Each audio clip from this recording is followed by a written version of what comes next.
Get him. Oh, we folded that ball. Look at all this Welcome to another episode of the Pintales Podcast, brought to you by Onyx. Please sponsor. All right. Sound sync, 3, 2, 1. God damn, son. Action. And action. Look Action. at the dogs freaking out. Yeah, got the dogs riled up on that I one. know, dude. They're over here like somebody fucking shot somebody or something. Yeah. All right. All right, guys. Well, welcome to another episode of the Pintales Podcast. The last one was every bit of 30 seconds ago or something. Yeah, as you can tell, same gear. I changed. Okay. Maybe. Did you?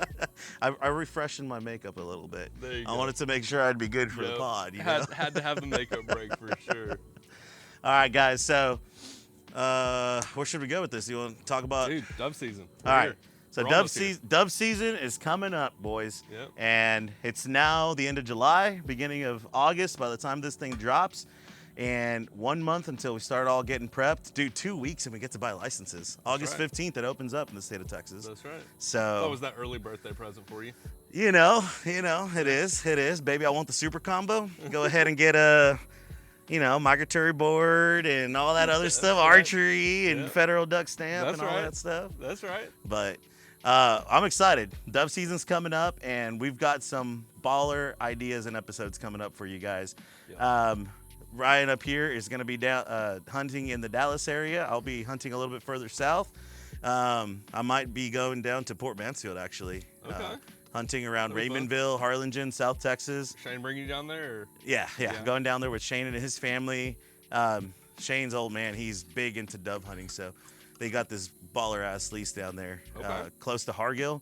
So we'll be going down there. My wife's family hunts down in Donna, Yep. and so around the Edinburgh area. So I'll be all over South Texas in the next couple months. And Do I those know you'll dove be down there here. taste a little fruity? Dude, They you all know, those orchards and fruit stands and shit like they that. got a citrusy taste to them is what The they got. Valley lemons. That's right, The dude. That Valley Lemons, boys. Dude, speaking of, this year, Yeah. we've gotten some water, boy. For sure. I mean, Canyon Lake itself, the hill country in general. Choke Canyon's coming back. That's huge for duck hunting. Yeah. The hill country has been underwater for the past Right. freaking month or so. So Yeah. I'm prayers out to everybody out there Absolutely. that has had the worst of it, right? Obviously, y'all seen the flooding. It's viral on Instagram. It's viral in the news. I mean, it's 2 years in a row, July, the hill country's been just dick down with rain, and it is tough. yeah. But at the same time, That's We a need whole lot of feed. Yeah, we We needed the need it. water.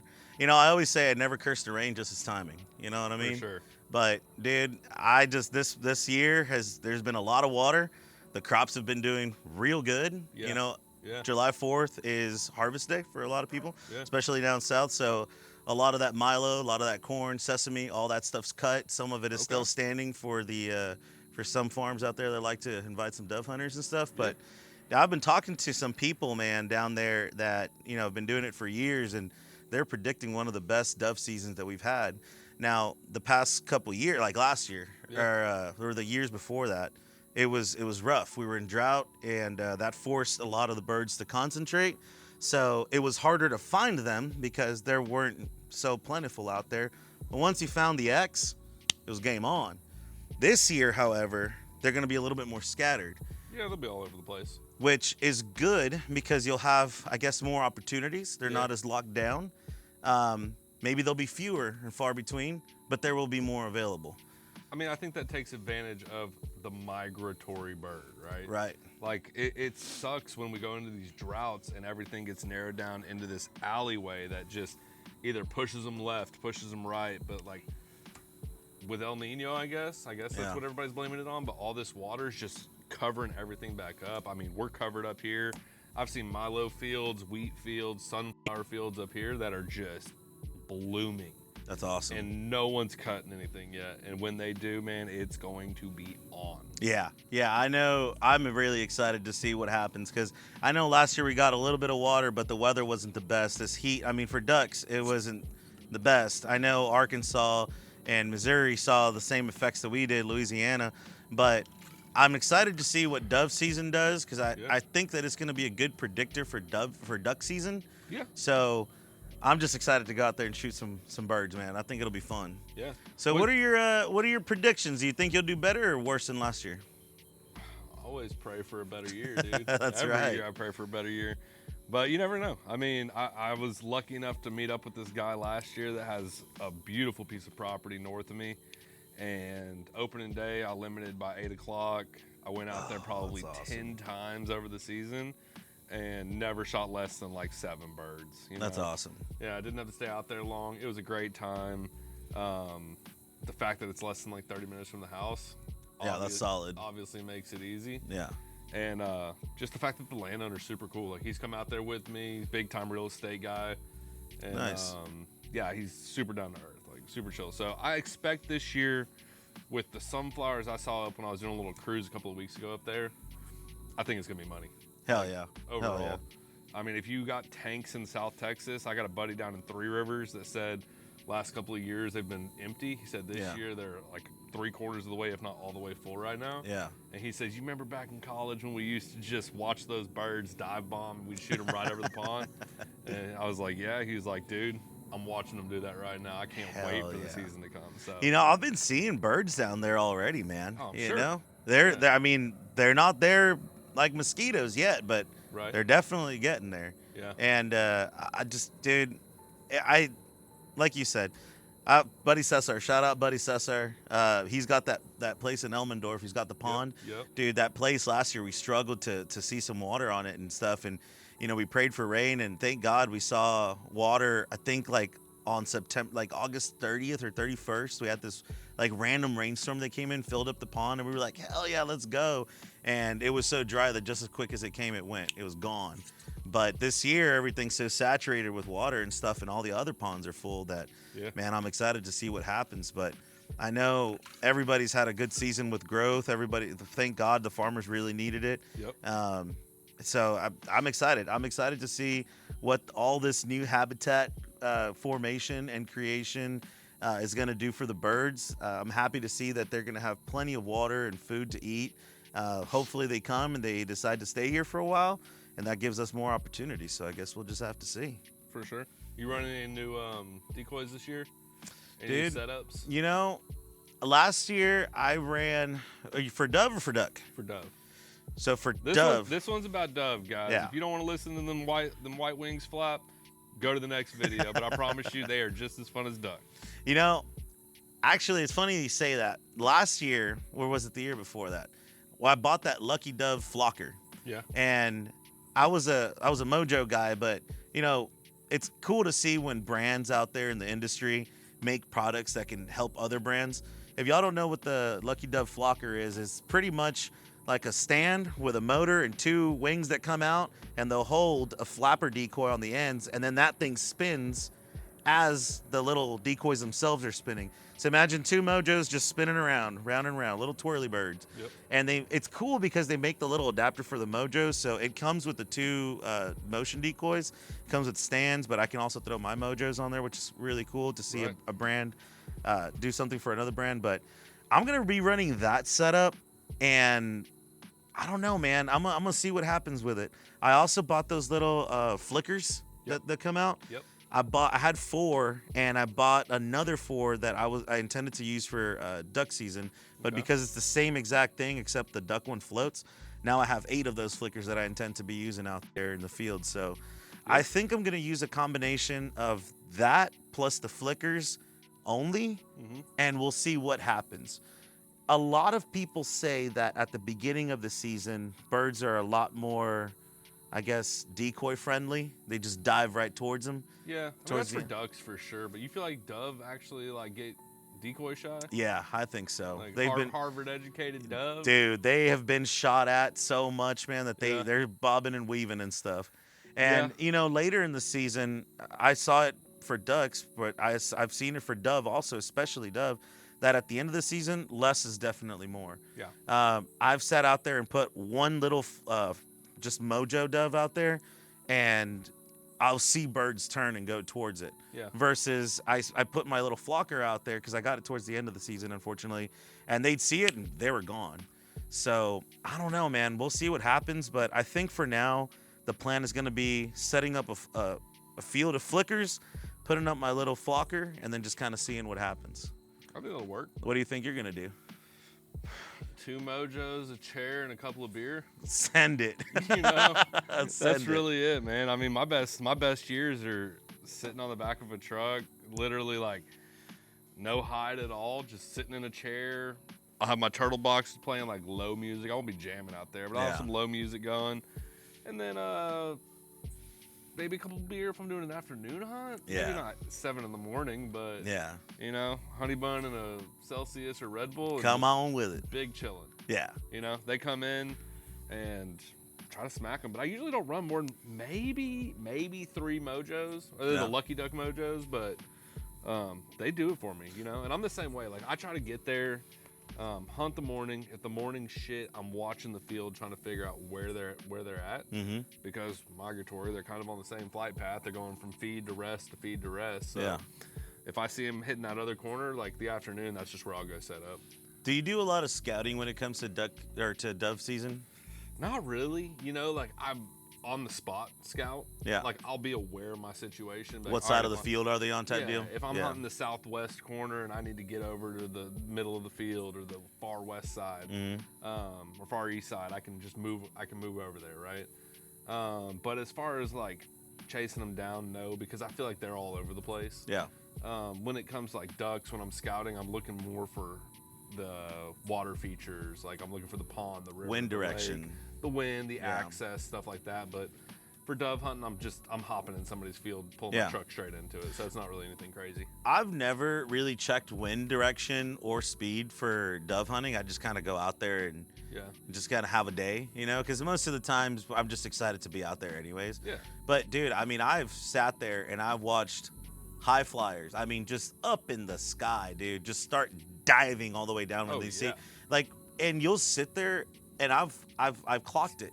8 o'clock, 9 o'clock, 10 o'clock, 11 o'clock. And they'll be flying 8 o'clock, 9 o'clock, 10 o'clock, 11 o'clock. Like, they'll be changing as the morning goes. Yeah. And it's just, I don't know, man. I just feel like they're a little bit more sporadic and governed by they're drinking water first thing in the morning. Yep. They're going to food afterwards. And then at about 10, they're going to go find some gravel. Yeah. And I mean, we saw that at your buddy's place, right? The whole morning was completely dead. We shot maybe a few birds. Right. And then once around 9:30, 10:30 hit, we moved over to that little gravel patch, and there they were. We filled out our limit like that. Right. So I feel like they have a much more sporadic yet predictable little schedule as to what they're going to do. Yeah. I mean, as far as which direction, not necessarily, but you're right. Like hitting the tanks in the morning. Yeah. Hitting the feed in the morning, like whatever it is. But if y'all don't know the secret sauce, find a gravel road.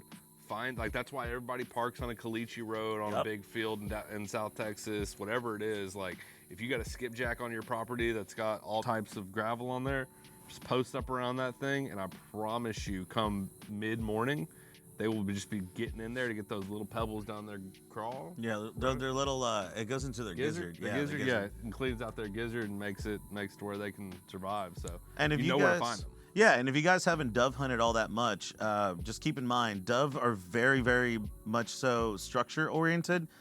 Power lines, tree lines, little creeks and shit like that. Gravel roads. Roads. Yep. Linear items, they like that. Fields. They'll fly across the field, but they'll follow a tree line, if that makes any sense.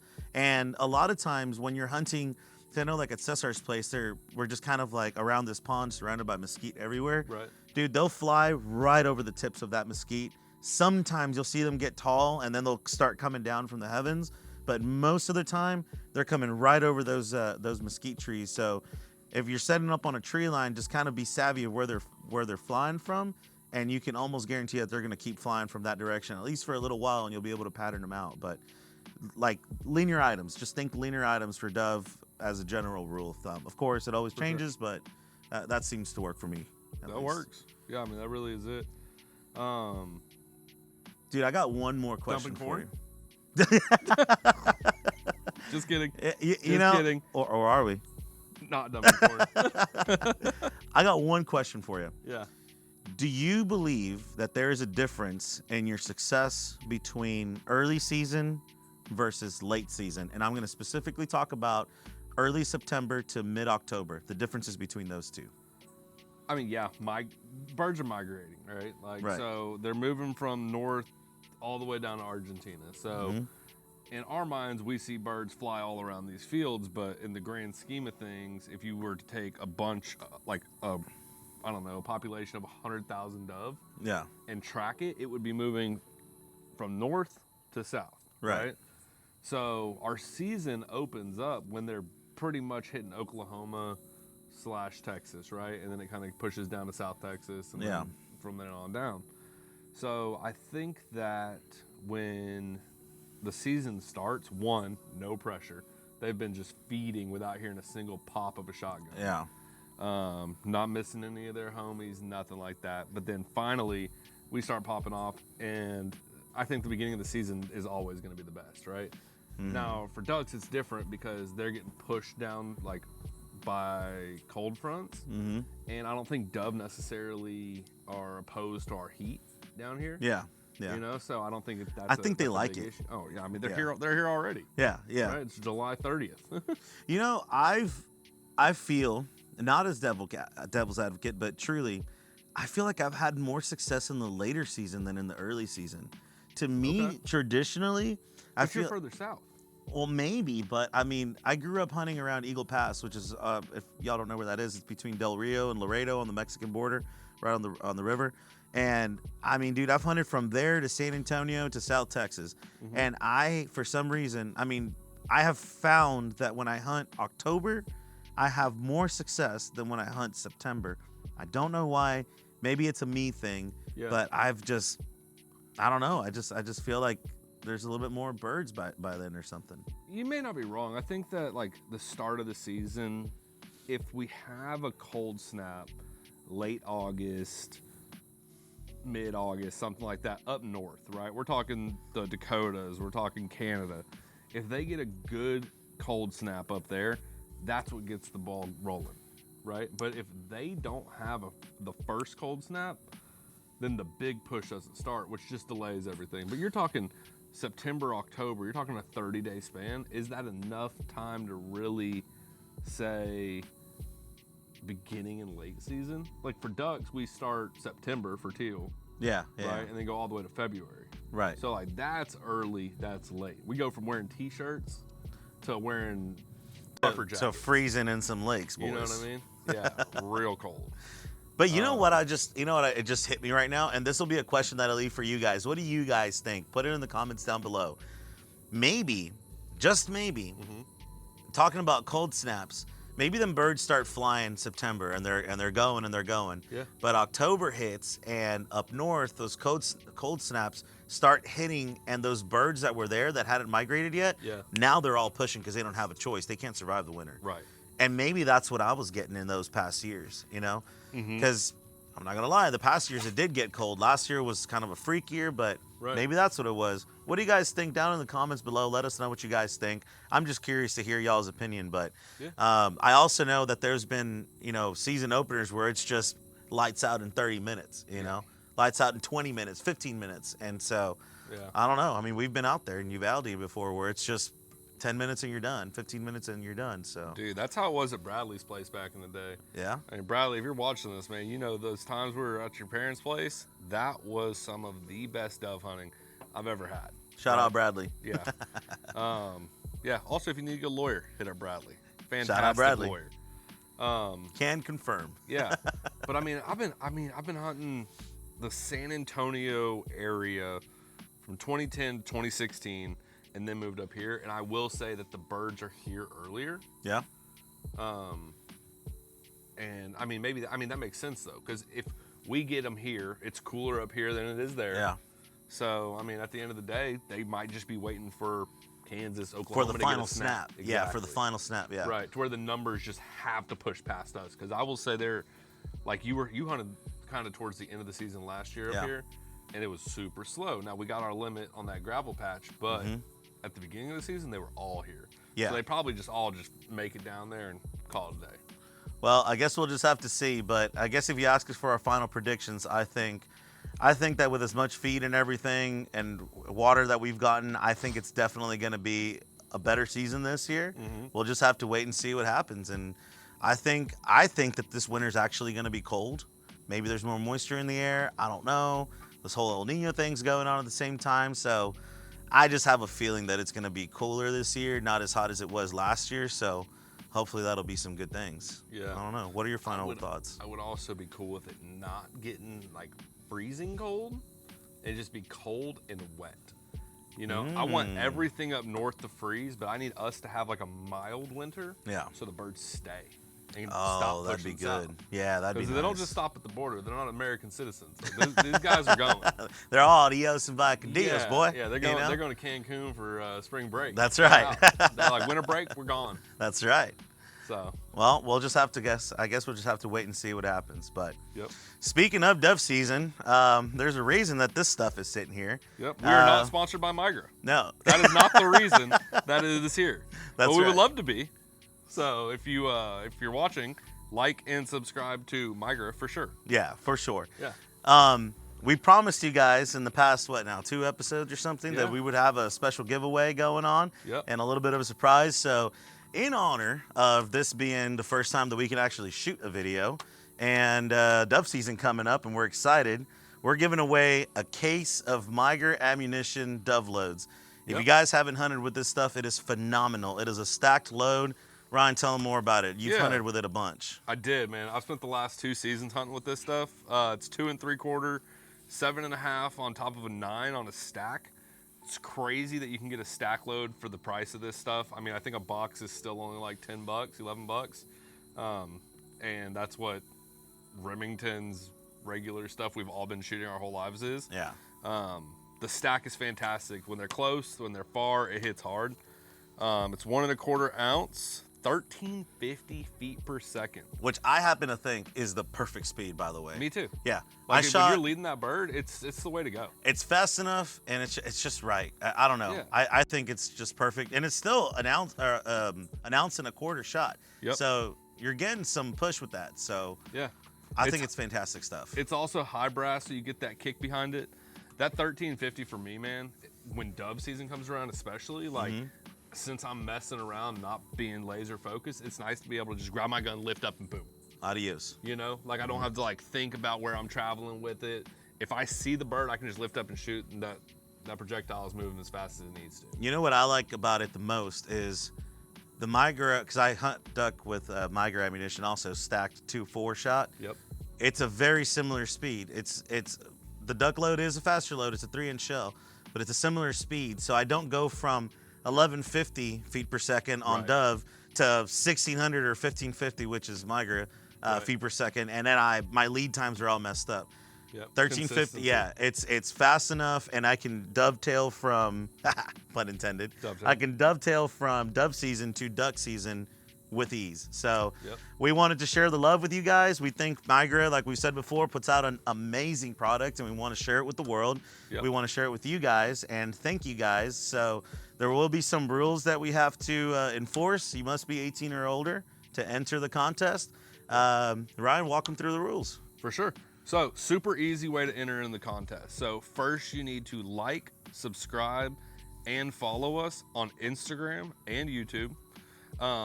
In the Instagram post, that is where all the entries are going to be entered into. You have to comment.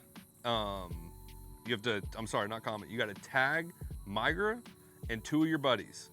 Once we can verify that you follow, like, and subscribe to us on both channels, and you've commented 2 friends and Migra, then you're entered. That's It's it. that simple. It's You don't have that to buy easy. anything. You don't have to do anything like that. We want to give one of these away, unsponsored by Migra. This is coming out of our pocket to our favorite listeners. We want to make sure y'all are having a great season with the best load out there. That's right. And, I live in East Texas. I live in North Texas. We'll but figure it out. Alexis lives in San Antonio. We're all over the state. We'll figure it out. We're Yeah. going to get you your box. The important thing is that we get you a box. So enter. Don't forget, it's free to get this. So look up how much a case is. And Can you enter? I mean, That'd be cool. No, we're out of this.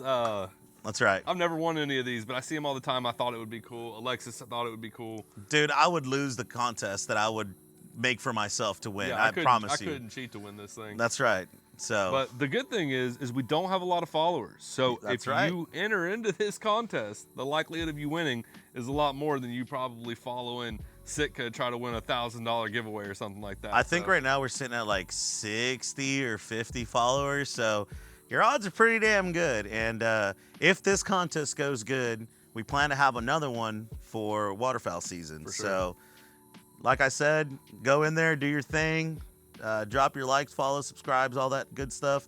And good luck to everybody, man. Yep. Should I run it by one more time? Yeah, let's do it. Like, subscribe, follow on YouTube and Instagram. Okay. On Instagram, you have to tag Migra Ammunition and 2 of your buddies. Once you do that, you are entered in this contest, guys. Good luck with everything. We can't wait to see how many people y'all get tagged in this thing. The more people you get tagging you back, you never know, man. It might get you, might make your name pop out a little bit more. But we'll do a live drawing on it when at the end of, what do we say? At the end of August? Yeah. So you can have the ammo by opening day. Yeah. We're going to do it probably a week before August ends. Yeah. Tune into the next episode to find out when. Yeah. And by September 1st or before, you will have your box. We promise you that. Yeah. Just keep up with it on Instagram. You'll see us there too. Sounds good. All right. Well, thank you guys so much for listening to another episode of the Pintales Podcast. Thanks, guys. Good luck.